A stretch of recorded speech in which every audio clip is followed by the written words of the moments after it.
What up, what up, what up? It's your best friend Mike. I'm here to talk to you today with our boy George from USPA, North Carolina. People are still going to be hopping on. Boom, boom, boom.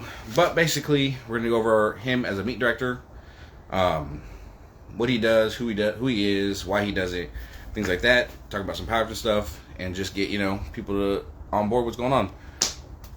What's up, everyone? So just to reiterate, like I said, we're going to talk to our guy George. He's from USPA, North Carolina. Um, He's one of the meat directors I work with really closely for Night Muscle and like Fit Firm Bros. We just had our hold on, let me invite George. How do I freaking do that? Are you there, George? Boom. There we go. What up? What up? What up? What shirt are you wearing? Not a nightmare muscle. What's up, everybody? This is George. George Sporer. He's from USPA, North Carolina. He puts on a crap load of meets every single year. He's one of the meat directors I work very closely with.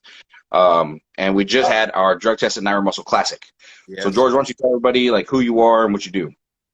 My name is George Spora, and I am a meat director for the USPA rather. My Instagram handle is USPA North Carolina, but I direct meats in North Carolina, Virginia, West Virginia, Maryland, and Delaware. So. Sweet. What made you get into meat directing?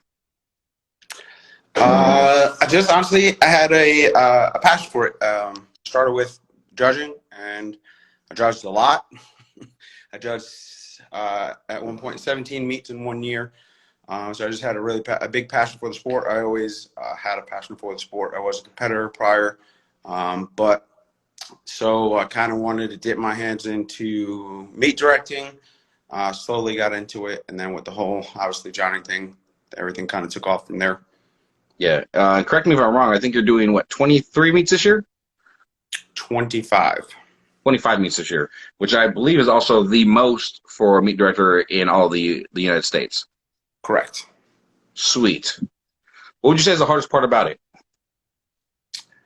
Um, Honestly, the hardest part is probably just like setup and tear down. There's a lot that goes into everything, but just to set up and tear down. Because every time when I go to a different venue, I don't visit all the venues at first.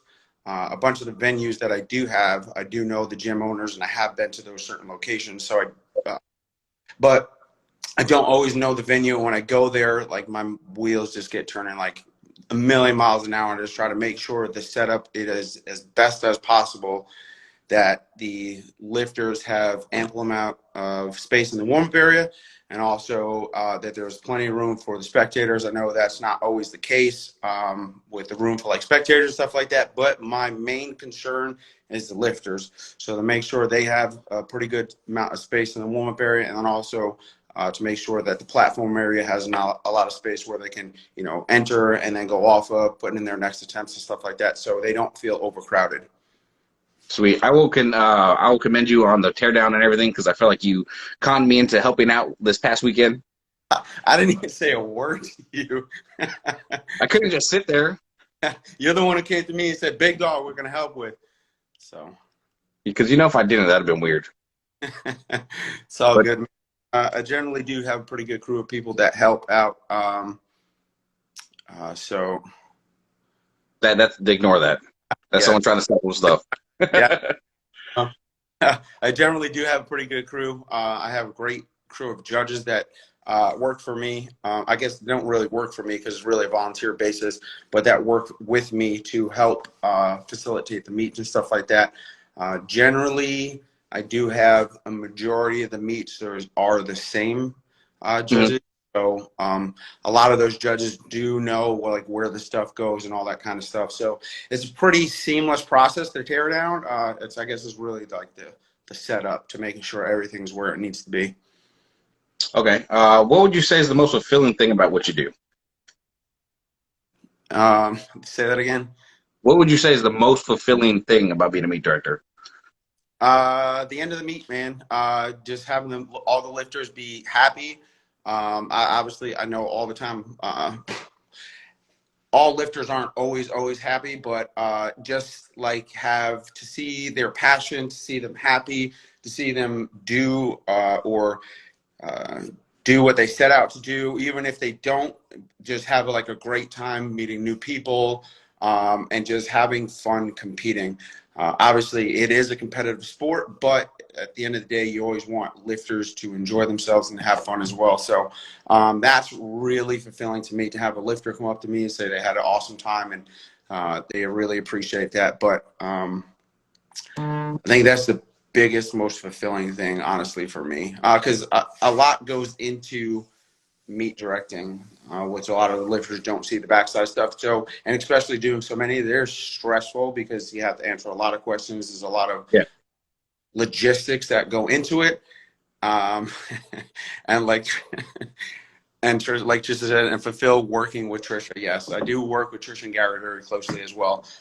They're awesome people to work with, and they are phenomenal meet directors as well. But really, it's just seeing the satisfaction on the lifters' faces, and just hearing the constant like, "Hey, man, awesome." Uh,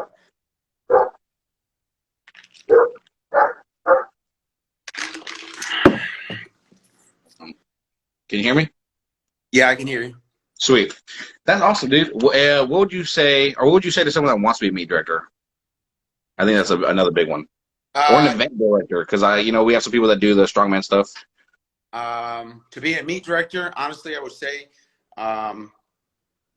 don't just jump into it. Do like I think personally, I think they should shadow another meet director for at least a minimum of 5 meets, just to see how that stuff goes. And even still, I think that's not enough. And when you do it for the lifters. Make sure that everything that you're doing is for the lifters, because without them, I wouldn't be a meet director. Yeah. So that's the thing.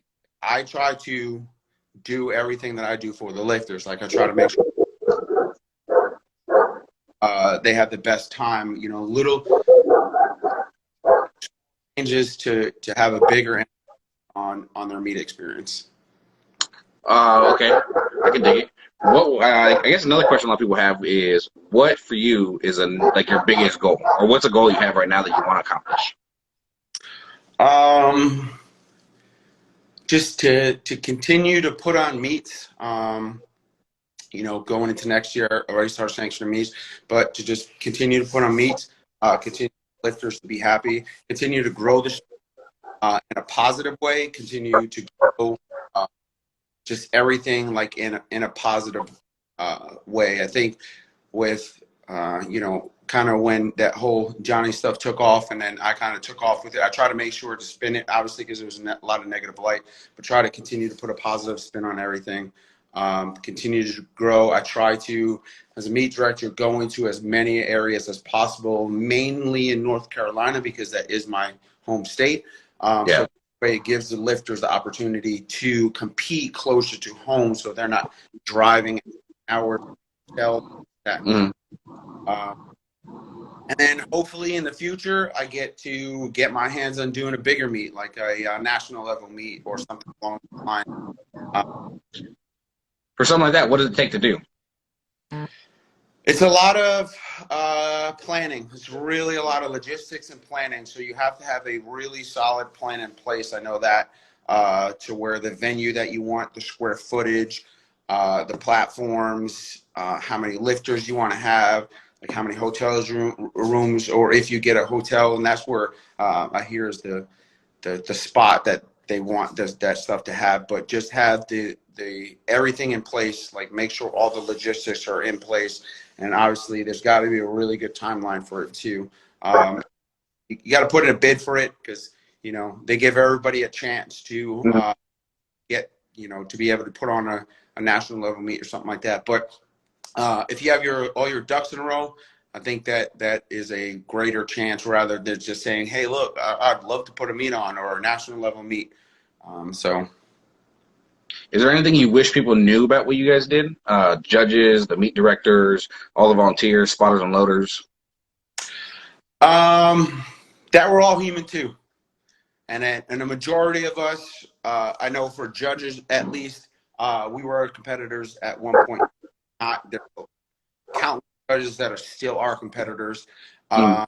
We're all human. We make mistakes out there, and with judging and stuff like that, all the calls aren't going to be perfect.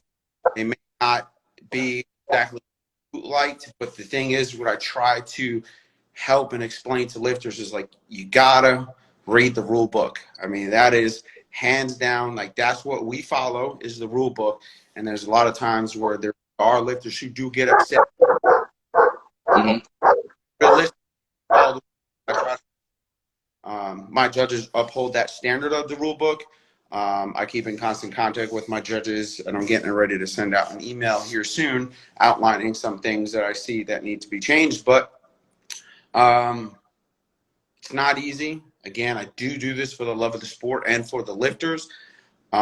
So sometimes to step back and to kind of look at the bigger picture is probably something. Definitely. I definitely think that you guys get a bad rap sometimes as judges, or Yeah. people in their feelings, especially after a lift that they miss, and they don't talk to the judge. I think that's one of the most important things. If you get one, two, or even three white red lights, and you don't talk to your judges, I think that's one of a lifter's biggest problem. Because how do you know what you need to fix if you don't talk to them? Yeah, exactly. And like Trisha just said, a lot of work goes into this. On the backside, like I said, that the lifters don't see. A lot of work goes into this. A lot of hours. Like I know myself, and I know Trisha as well, but I spend a lot of hours. Like I get it. Like the weigh-ins are Friday, the meet Saturday, 2-day thing. But I spend a lot of hours outside of that, answering emails, answering DMs, just getting everything set up for the meet. So there's a lot that goes into it that they don't see. I never want my biggest thing is like I never want a lifter to feel like I'm just here to take their money, because that's absolutely not it. Because I absolutely don't need to do this. I am retired from the United States Army, so I do have income coming in. So I do not do this for the money. I try to make sure that we have the best of the best for the lifters. And I don't like I'm not I'm not talking about with the fireworks and all that kind of stuff, talking about equipment, bars, making sure they got kilo plates in the warm-up area. Mhm. I just started putting like a giant cooler with water back there for them. So they always have cold water. So just trying to do, that stuff. I did notice that, and I would agree with you on that because I know we talked about that this past weekend when I was there. That you volunteer all your time to this. This is like all you do now that you're retired, which is awesome. I don't know many people that would do it this long, especially for the love of it, because it's like running a business. I know a bunch of people who have started a business and have stopped because it didn't take off how they wanted to, or it wasn't just going the way they wanted to do it. Because in the beginning, I feel like a lot of people have that. There's a lot of heart into it in the beginning. There's a lot of like that pizzazz. Like people they romanticize it, and then shit hits the fan. They got to fix it, and it's very hard to stay passionate about something when those things happen. But I think the people that do make it through those little areas is what makes it better. I think that's what makes one of the best meat directors I've ever worked with and I've known. Appreciate I guess the other thing people want to know is when are you going to step on the platform it. again? I do get that question a lot. I do not know. I'm working through some things. Still, I can't really do pressing. I did, recently, this past year, get full shoulder replacement surgery. So I am still working through recovery and stuff like that. So I do get some setbacks with that. I do train uh, in my garage, and but it's really just like squats and deadlifts, and I do deadlifts like every other week or every third week realistically too, because pulling does irritate my shoulders and stuff like that. So probably maybe 2023. I don't know. Definitely not 2020. Is that Gary? Is that G Brewer? Yes, next He said year. next year head to head. I know you're gonna let Rob get on the platform before you. Yeah, Rob gets on the platform a lot. But Gary, this guy in freaking Chico over here talking crap. I got to get my grace. before I do any of that. These guys won't stop talking crap about that. All right. Another thing I would say, I guess, why do you keep doing it? I guess that's a real important thing. Let's get back to that. Like we just talked about, when things start after the romanticizing period, and a lot of people fall off. Like, why did you keep doing it? Again, it's just the cycle back to, I guess, the passion for actually doing it. I thoroughly enjoy meet directing, and I guess it's best of both worlds. I love traveling, so I absolutely love traveling. That is one thing, why I joined the military. Obviously, my biggest reason was to serve, but I love traveling. I miles and hours I spend in my truck driving all around, but I do love traveling too. So that makes it easier. I'm not always like bummed about, oh man, I got to go out of town again. But I really just absolutely love meet directing. It gives me so much fulfillment to do it, to see the lifters happy, to put on a meet, and then, see the majority of the lifters happy, and just all that kind of stuff. So, and then, have, with the younger kids, have their parents come out and say they had, the kid had a great time. They had a great time in this, and it's with being a spectator. Oh yeah, there's Albert. Squats to Depth Apparel, Albert. He just got his gray shirt, so now I'm going to hear it from him too. Oh, Al got his gray shirt finally. Yeah, finally. I heard he threatened Bruce though, but who knows? I believe it. Yeah, that's like the one thing I hear about everything. Some people get their shirt next week. Some people wait 3 months. But yeah, man, I absolutely love meat directing. I mean, I don't know how else to really explain it. It's just it's fun for me. Now that honestly I can't compete realistically right now. Mm. So I can't compete right now. I really enjoy this, and I really enjoy judging. That's why when I'm not meet directing, I go help. I try to go help at meets, like with Trisha. Yeah. You're doing this weekend too, right? Yeah, I'm going to South Carolina to help Trisha run their Carolina States tested and non. So should be a lot of fun. I always have a great time with them. Phenomenal meets. They also travel a lot too. Yeah. South Carolina, but they come into North Carolina, Virginia, Florida, Georgia. So they're pretty much all over as well. And I'll be following all the USPA Instagrams and Facebook pages. I'll be seeing you guys all the time. Yeah, we're moving, man. Trying to, like I said, just get to areas to make sure lifters have the opportunity to where they feel comfortable. They're basically at home. So it's like home field. It's not really home field advantage, but you know what I'm saying?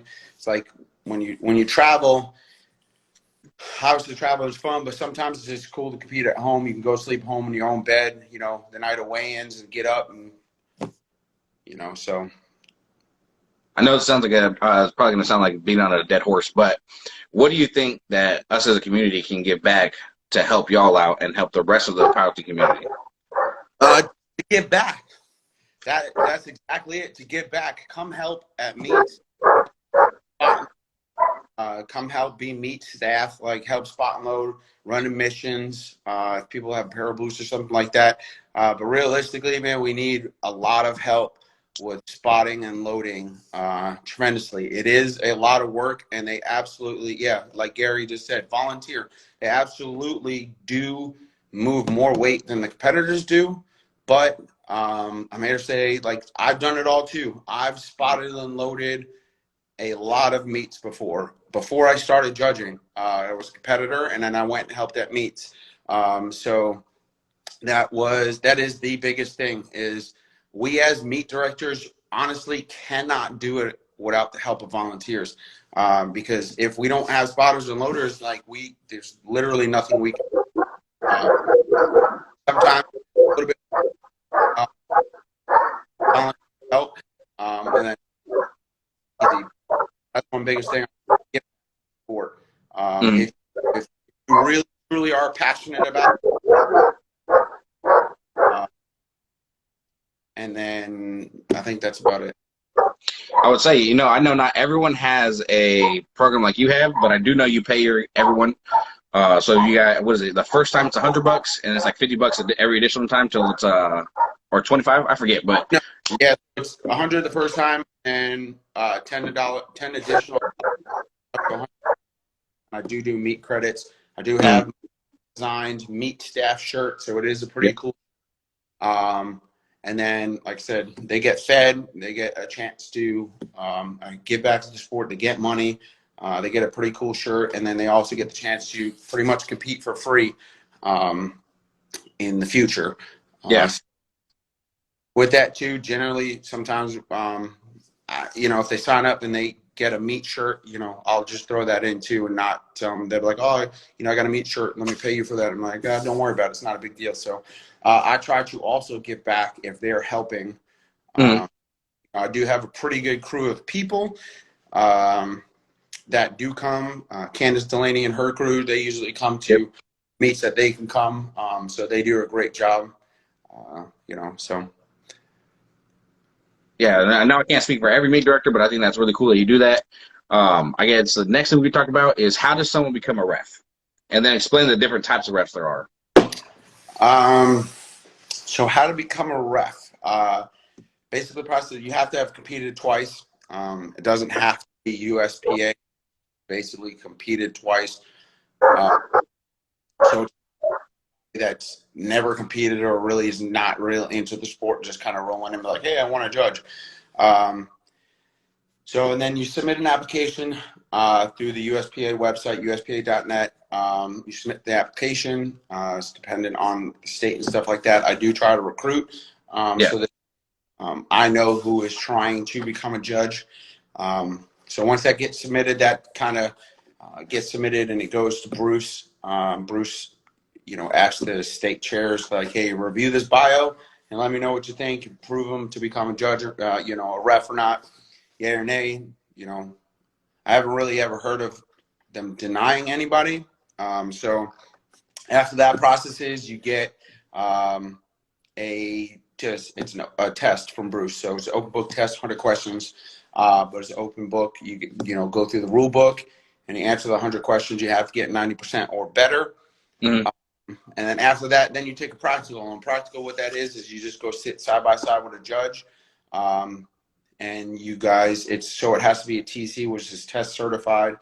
You sit side by side with a judge throughout a meet, and then you just go over the lifts. So basically, as the person said, they squat, and they come back up, and then you're gonna say to the judge before he pushes his button, it's a good lift or no lift, and then the judge will push his button. So it's pretty quick. It's not like they're kind of waiting. But then it'll be a agree or disagree, and then the judge will talk it over with you. After that, if you pass that, which again, I haven't heard of anybody actually failing the practice, but then you become a state level judge. So there's a state level judge, there's a national judge, and there's international judges. The state level judges, what you see mostly at meets, and you'll see some national judges and stuff like that. So state is red, national is blue, and then international is gray. And then like for encompass of that, you need national judges to, be able to break a national record at a state level meet. And then obviously just state level judges to break a state record. And then that you can, I know they have fast track from state level to national level, which is basically 16 meets in a year. And then it is 64 flights. And then there's some computer time requirements and stuff like that. And also expediter and then weigh-in stuff. So that you can get early advancement to national if you do that in 1 year. And then also, again, that has to get kind of signed off by the state chair, and then that goes up. Or from state to national, it is in 2 years, 8 meet flights, and then all this, some other stuff for computer requirements and expediter and stuff like that. And now from national to international, it is 20 meets with at least 100 flights, and then whatever the computer and expediter and weigh-ins requirements are. I don't remember those offhand, but so those are the judges Yep. and the judges. Dope. Where would you like to see the sport to go, and why? Um, I would like to see the sport continue the direction it's going, but with a little bit more, again, positivity in the sport. Obviously, it is a competitive sport, but there's also a lot of negativity behind it.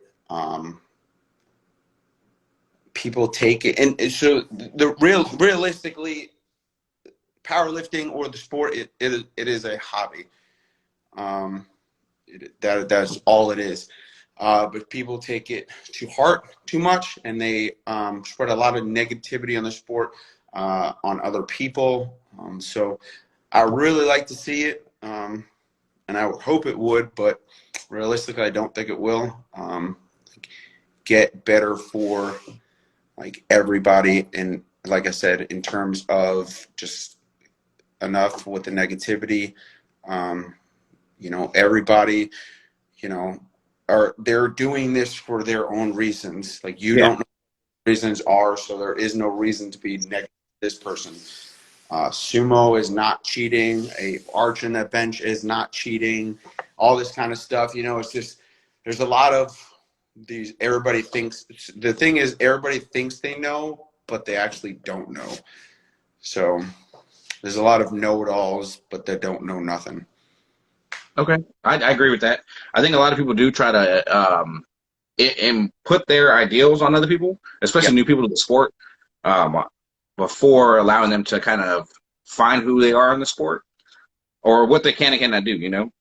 Like for me, I found like sumo feels a lot better than conventional deadlifts, but either way you look at it, my deadlift sucks. My bread and butter definitely has to be my squat. But I also know that so Will is my training partner. The things that work for me don't necessarily work for him, and me trying to push him to do that, he's probably got hurt way more than anything. So Right. I think I agree with you on that. My next question though is, what do you think other companies and brands like us can do better to help serve the sport of powerlifting? Because this is one thing I care a lot about, and I try. I don't know. I don't get to talk about it a lot because there's not many people that want to talk about that, or they feel that they know how that what they're doing is helping. But I would like to hear from you and other meet directors how we could be better. You, bro, I don't know about you. A lot, man. You do a lot. You have just as much passion for this sport and wanting to see it grow and to see the good things about it. So I can't say for you specifically, but just help out. And I know it's all a business and everybody's got to make money and everybody's got to eat, but like help out. Some companies, they require way too much for some things. Hey Heather, but and that's what I think is that, again, look to do this together and for the betterment of the sport, for the lifters and stuff like that. And again, I'm not talking about like free stuff or doing things like Yeah. that. Just stop thinking that it's everybody against everybody. For the sport, like I don't know about you, bro. Like you do a lot for it. You do a lot for me. If you guys don't know, Mike does all my t-shirt designs. He does all my graphics, my videos, my backdrops, my table skirts, and then everything in between. But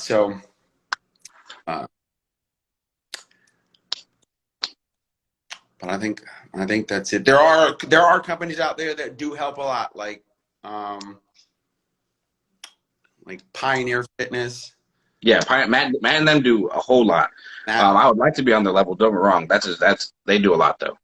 Yeah, Tim and Sarah from Go Yep. Equipment. Tim is phenomenal, like super awesome guy. Obviously we have all Ghost equipment on the platform. They do so much as well. You even have the Ghost, the racks for the kilo plates. I think that was the best thing that I've ever seen in the last 10 years. The kilo carts, man, they're awesome. And that's what I try to do for everybody. Like, it makes their job a lot easier.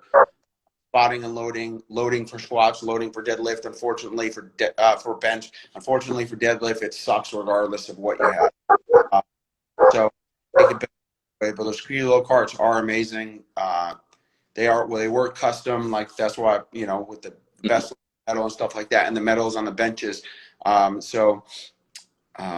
Like companies like that, like Tim Go Strong, and then Pioneer, are great companies that do give a lot back for this sport. So just honestly, just things like that, man. Again, and I can't forget this company. So this will be kind of like an announcement as well. But Kabuki, so they do a lot. They do a lot for the sport, and they do a lot for the USPA. So with that, I am partnering with them for a sponsorship in 2022. So they will have Kabuki bars on the platform in 2000. That's super funny. Will and I just bought 2 bars today. From them? Yeah. Yeah, that's awesome. I love their bars. I have the Transformer bar. I have their trap bar. I have That's their. what we bought. Huh? We bought that, and then the what is it? It's like the football bar. Yeah, the Cadillac bar. There you go. Yeah, I'm about to buy that, but so maybe I can get somehow bench there without paying. But yeah, they're phenomenal. Companies like that. Sweet. Is there anything else you would like us to know about what you do and who you are? Not too much more. I will say that at the end of the year in December, I do have a meet called. I agree, Gary and Heather. I do have a meet called is a drug tested, no gift, no lift. It is a regular meet, drug tested meet. The only thing that is different, what I'm trying to do about this meet, is have all the competitors or people that want to come and drop stuff off or send stuff. I am doing it like a for a toy drive. Last year, I adopted some families that couldn't afford stuff for their kids or even themselves, and did it that way. But this year, I'm looking to go even bigger. I'm trying to do a toy drive through that. So be on the lookout for that, everybody, guys. It's already up. The meet is over half full. So if you're looking to sign up for a drug test and meet, that is a cool one to do, because you can also give back and help kids in the process. And then also, we have Teddy, TP_strong. If anybody go find him on Instagram, he's supposed to be coming out in a Santa suit. So he's in class right now. He's in the Army. He's a captain in the Army, but he's probably going to kill me for saying that. But I told him he's going to come out and get in a Santa suit. We do. I think that's one of my favorite things about powerlifting. We do have a bunch of assholes, but there's no sport that doesn't. There's no place in the world that doesn't have an asshole. Right. But generally, everyone that I meet is pretty nice and great. I would say that the experience I had with you guys, and this is my first meet over there on the East Coast. I've gone there the East Coast a few times, but that was my first meet there. That was one of the most welcoming places I've been. Especially, it was nice to feel so welcome, and it's like the first time people have ever seen me or meet me. So that's what I think is really great about it. Because then, look, we have the USPA Foundation, which Ann we both know Ann. Ann is I don't really know what she does there other than a lot, but they do that. We got Travis, who's doing his back to school backpack giveaway, which is coming up. There's a bunch of things, and I remember the first meet we ever sponsored was for a disability campaign for over here in California. They're raising money for the special needs kids. That was our first ever thing. So I think what's really great about the sport is so many of us are genuinely willing to help, and I think sometimes we just don't know how.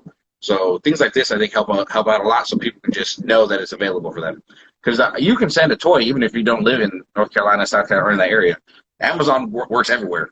Yep, that's just true, and that's what trying to push. And then, like you said, yeah, you're 100% right. Especially like people like Travis, man. Like the dude is huge in this sport.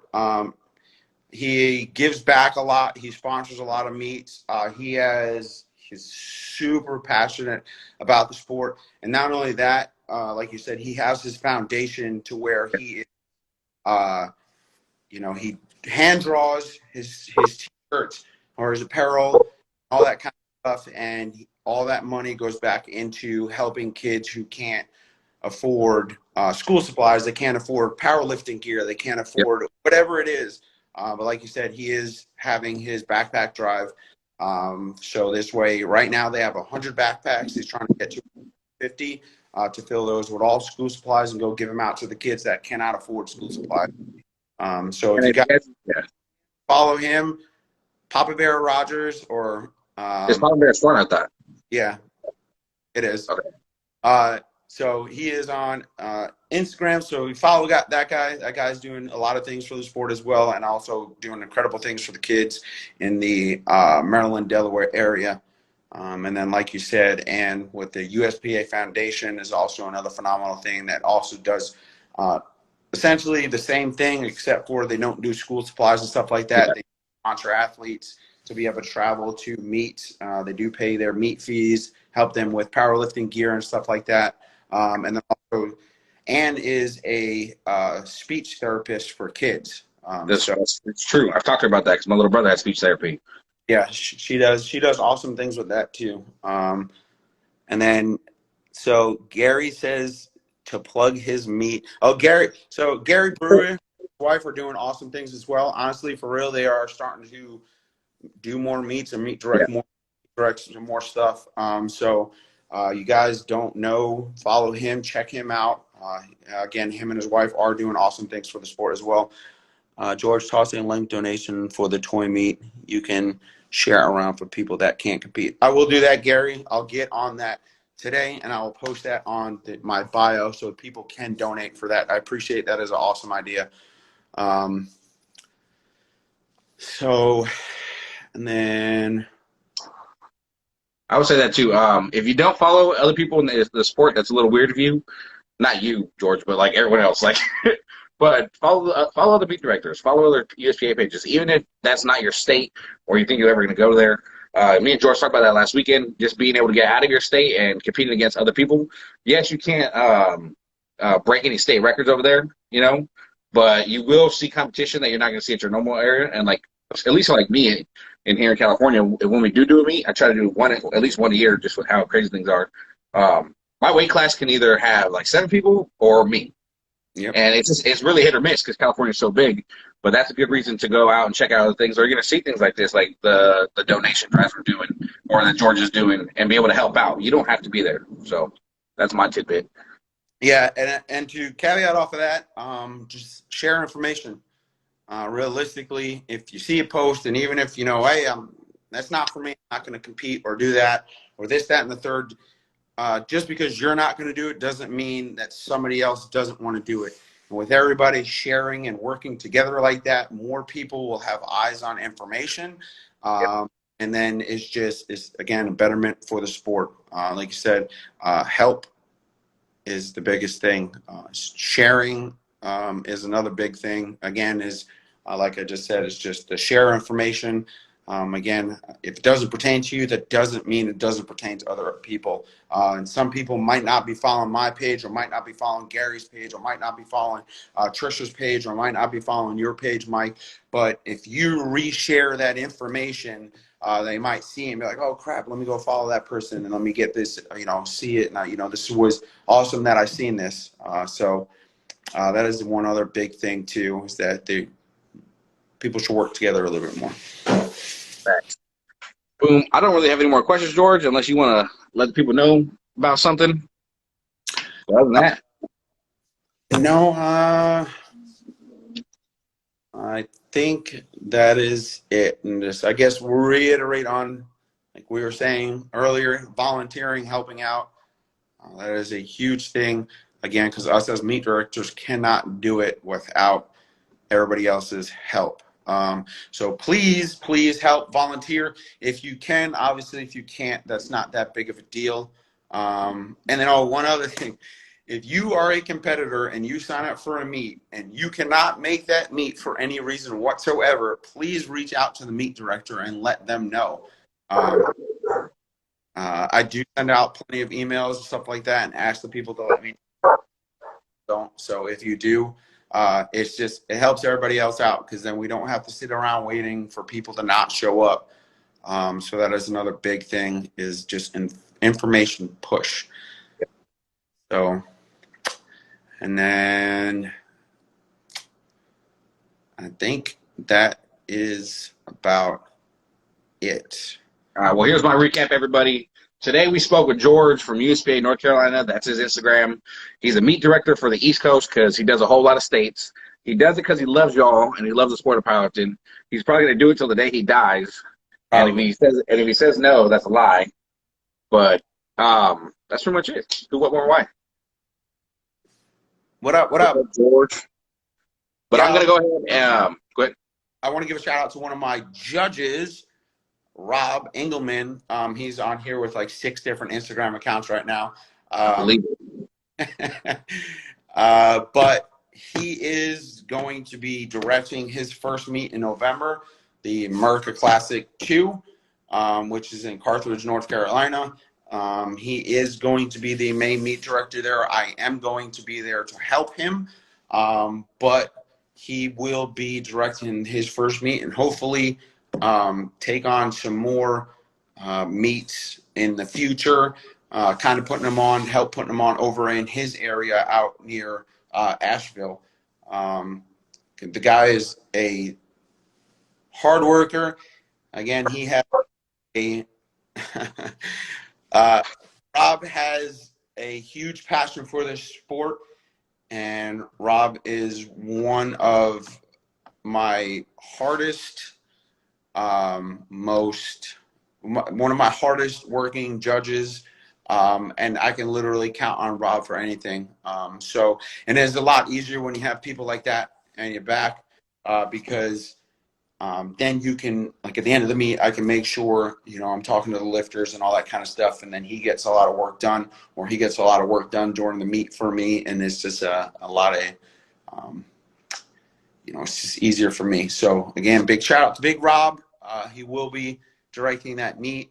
Again, I will be there. He will have plenty of help. But that will be his first official meet with him directing. So we're going to kind of throw him in the saddle. So I hope, Rob, if you're on and listening, that you know that you will be doing the lifter's brief and everything else. So get ready. Rob's great. But Rob, thank you. I appreciate you, George, coming on here with us. I know you're a very busy man, so I appreciate the time. I'm going to let everyone go. I'm going to post this on our IGTV, so if you missed it, you can watch the whole thing on there, and I'll tag everyone that I can. For sure. What up, Isaac? Appreciate it, everybody. Yeah. All right, guys. Thank you. All right, Big Al.